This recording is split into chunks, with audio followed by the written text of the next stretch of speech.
हाँ जी, हम लोग तो न्यायालय के लिए लड़ना है कि हमने जवान बेटा हमारा 19 साल का खो गया। हमें इससे दुख की बड़ी बात क्या है। हमारा तो घर बर्बाद हो गया और हमारे बुढ़ापे का वो सहारा था जो चला गया। अजय मिस टेनी से बात की थी, वो भी कह रहे थे हम तुम्हारी कोई मदद नहीं कर सकते। जी बिल्कुल, पूरा गुस्सा है और जिसका वो गुस्सा अपनी वोट के जरिए इस इलेक्शन में दिखाएंगे, क्योंकि यही एक हथियार है उनके पास। इसमें भारतीय जनता पार्टी पे कोई फर्क पड़ने वाला नहीं। पिछले साल 3 अक्टूबर के दिन इसी जगह किसान मार्च कर रहे थे। वो यहाँ से मेरे दाईं ओर जो है इस रोड पर चलते हुए जा रहे थे जब उन्हें एक थार कुचलते हुए चली गई। वो दृश्य सबने देखा।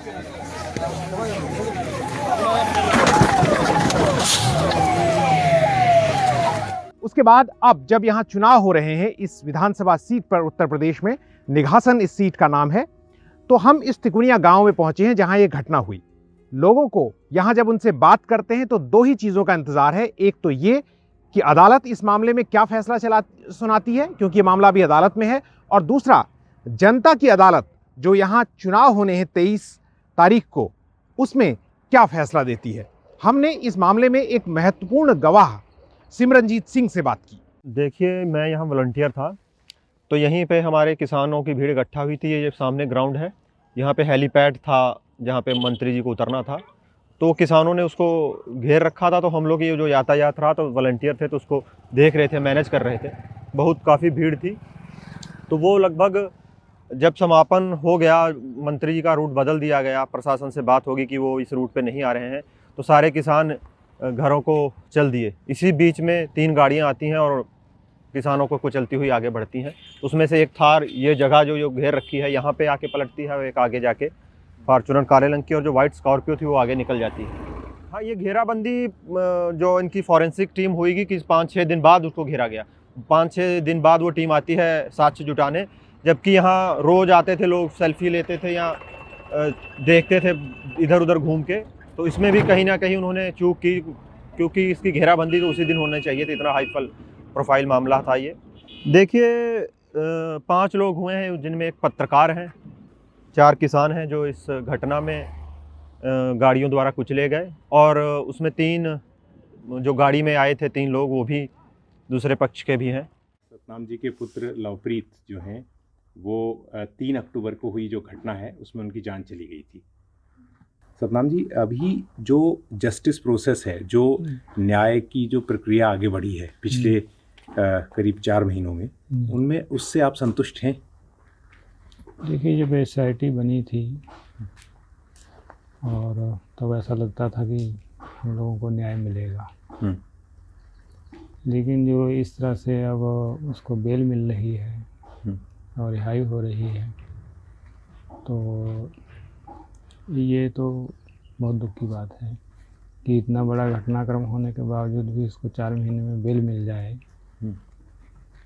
ये हम पीड़ित परिवारों के लिए बहुत दुख की बात है। सर, ऐसा माना जाता है कि इस पूरे इलाके में जो है उसके बाद लोगों में एक रोष आया।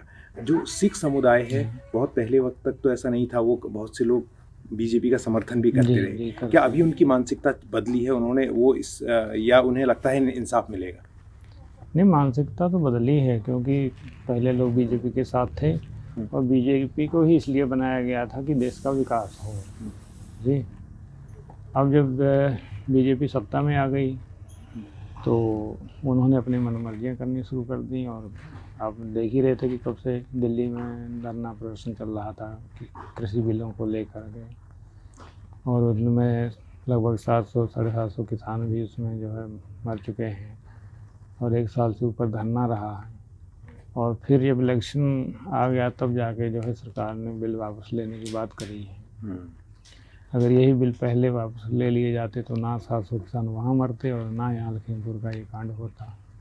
जो कहा जा रहा है कि वो घटना हुई और जिसमें आपके पुत्र समेत कई लोगों की जान गई, वो एक एक्सीडेंटल घटना थी, वो कोई इंटेंडेड नहीं थी, यानी कि वो जानबूझ के नहीं की गई थी, अभी भी कह रहे हैं।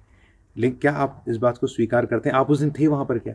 नहीं, मैं वहाँ नहीं था, लेकिन जो लोग यहाँ के, हमारे यहाँ के बहुत लोग गए हुए थे वहाँ, और जो वहाँ के लोगों ने घटनाक्रम का पूरा बताया विवरण, तो उससे यही तो प्रीपेड जो है उनकी जो है पहले से तैयारी थी इस घटना को अंजाम देने के लिए। राइट। जी, जब भी मंत्री जी का रूट डाइवर्ट कर दिया जाता है तो मंत्री जी के बेटे को वहाँ आने का कोई मतलब नहीं, किसानों के बीच में वो क्यों आया। और फिर गाड़ियाँ इतनी स्पीड से उसने चलाई हैं कि सब किसानों को रौंदा। तो उनका मकसद यही था कि किसानों को रौंद देंगे, किसान यहाँ से भाग जाएंगे, उसके बाद में यहाँ धरना प्रदर्शन कभी नहीं करेंगे। तो किसानों में तो अब भी रोष है, अगर रिहाई होती है तो किसान फिर से धरना प्रदर्शन करेंगे। जिस दिन मैंने सतनाम सिंह से बात की उसी दिन केंद्रीय मंत्री अजय मिश्रा के बेटे आशीष उर्फ मोनू को जमानत पर रिहा किया गया। कई लोगों का यह मानना है कि इसका असर यहाँ खीरी के कई हिस्सों में और खासतौर से निघासन की सीट पर होने वाले मतदान पर किसी स्तर पर जरूर दिखाई देगा। जी बिल्कुल, पूरा गुस्सा है, और जिसका वो गुस्सा अपनी वोट के जरिए इस इलेक्शन में दिखाएंगे, क्योंकि यही एक हथियार है उनके पास। हाँ, अगर जैसे सरकार बदलती है, जैसे सरकार सपा की बनती है, तो उससे तो फर्क पड़ेगा। 3 अक्टूबर की घटना में किसानों की मौत के अलावा किसानों की जो उत्तेजित प्रतिक्रिया है उसमें 3 और लोगों की मौत हुई, जिसमें थार जीप का ड्राइवर और 2 लोग शामिल थे। उन 2 लोगों में से एक हैं श्याम सुंदर निषाद, जिनकी मौत वहीं मौके पर हो गई थी। निषाद बीजेपी के स्थानीय कार्यकर्ता थे जो ठेकेदारी कर गुजारा करते थे। उनके 4 भाई बहन और माँ बाप अब बेसहारा हैं। सरकारी मुआवजा निषाद की पत्नी को मिला जो अब साथ नहीं रहती, और परिवार कहता है कि पार्टी उनको कोई मदद नहीं कर रही। कि हमारे भैया काम करते थे, बाग का काम करते थे, काश्तकारी करते थे भैया, उसी से अपना परिवार सब हमारा सब चलाते थे भैया ही। और अब भैया है नहीं तो हम बहुत परेशान हैं भैया से। हम अब कोई करने वाला और है नहीं। 2 बिटिया हमारे हैं, शादी करने के लिए 2 भैया हैं। पार्टी की तरफ से हमें कोई मदद नहीं मिल रही। क्या हुआ, थोड़ा विस्तार से बताएं। वो जो 45 लाख की चेक मिली थी वो भौजाई को मिली थी, वो अपने मैके लेकर चली गई, और बीजेपी वाले हमारी कोई मदद नहीं कर रहे हैं। आपने बात की थी यहाँ पर? हाँ, बात करी थी, अजय मिश्रा से बात करी थी। वो भी कह रहे थे हम तुम्हारी कोई मदद नहीं कर सकते हैं।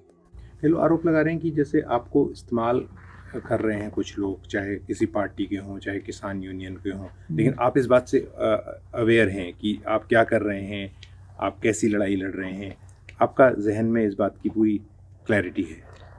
हाँ जी, हम लोग तो न्यायालय के लिए लड़ना है, क्योंकि हमने जवान बेटा हमारा 19 साल का हो गया। हमें इससे दुख की बड़ी बात क्या है। हमारा तो घर बर्बाद हो गया और हमारे बुढ़ापे का वो सहारा था जो चला गया। खीरी जिले में 8 विधानसभा सीटें हैं और पिछली बार सभी की सभी बीजेपी ने जीती, लेकिन इस बार राह इतनी आसान नहीं लगती। यहाँ रहने वाली सिख आबादी बीजेपी के खिलाफ खुलकर बोल रही है, लेकिन खुद बीजेपी के नेता कहते हैं कि इसका बहुत ज्यादा असर चुनाव पर नहीं पड़ेगा।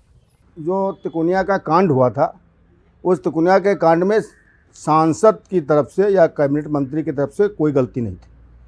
उसमें अराजक तत्व, किसानों के साथ में अराजक तत्व थे जो दंगा और बवाल करना चाहते थे, और उन्होंने किया। इसमें भारतीय जनता पार्टी पे कोई फ़र्क पड़ने वाला नहीं। पहली बात तो हमारा सिख समुदाय कभी इस प्रकार के उग्र व्यवहार करता नहीं। उसमें साथ में कुछ जो मैंने अभी पहले बताया था, जो अराजक तत्व थे उनके साथ में मिल गए, उन्होंने दंगा बवाल किया। सिख समुदाय हमारा पार्टी के साथ हमेशा रहता था और बहुत अच्छा, बहुत शालीन लोग हैं वो, लेकिन वो किसी के बहकाव में आकर ऐसा कृत्य किया है। इसमें बीजेपी का कोई दोष ही नहीं है, ये तो कोर्ट का मामला है। कोर्ट अपने हिसाब से जो सही होगा वो करेगा। कोर्ट ने संज्ञान में लिया है और उनकी जांच चल रही है। जांच में जो सही होगा वही कोर्ट करेगा। कोर्ट ने जमानत दिया है तो ये कोर्ट जाने, इसमें पार्टी का कोई इंटरफेयर नहीं।